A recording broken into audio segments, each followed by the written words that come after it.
What's going on, y'all? Welcome to Connotation Effect. My name is Yves. Connotation effect because every word has a deeper meaning. Words are spells. Also, the world is a classroom and you are my classmate. So thank you for joining me on today's episode. Today I want to talk about something that I'm very, very passionate about, which is Africa's development. I'm very passionate about. So today I want to talk about a Zimbabwean inventor named Maxwell Chikumbutso. If you haven't heard of him, there might be a reason, but you should find out about him because he's doing a lot of beautiful things. He's inventing a lot of things. For example, he's invented wheelchairs that have multiple use for disabled people.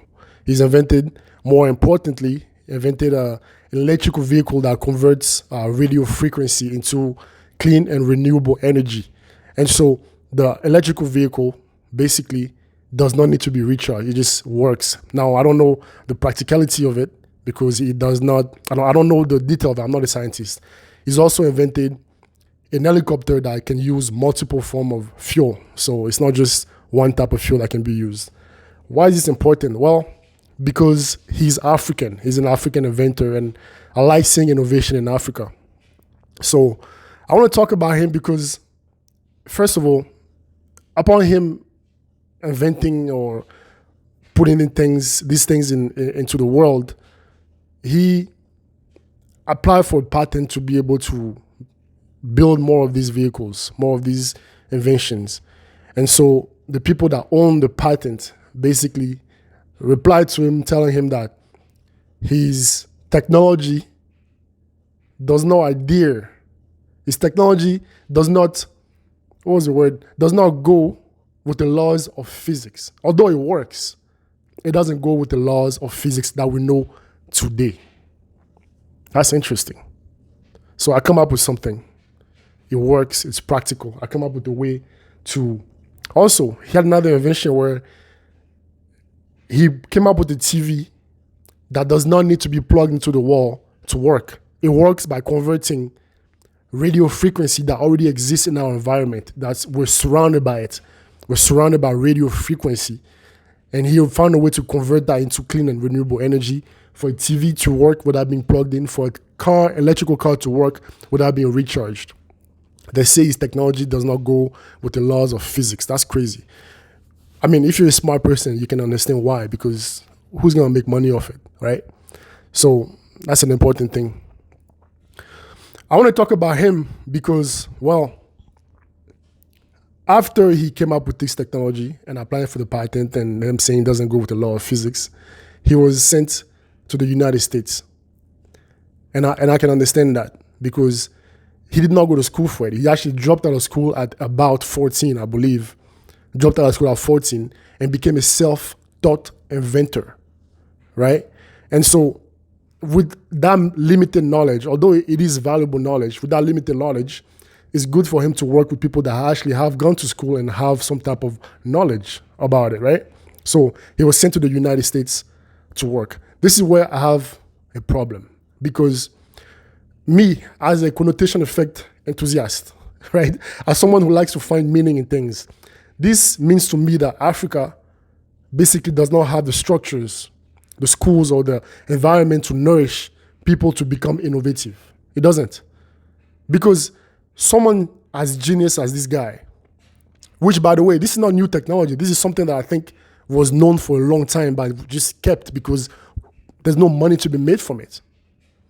Anyways, Africa having, I guess we can say this is African technology because nobody else is doing it. Africa having this technology and this brain, this genius guy with us, why send him away? Why not, let's reverse that. Why not they coming here? Why not them coming to Africa, to learn from us and add on to what we already know? Why do we have to send him there?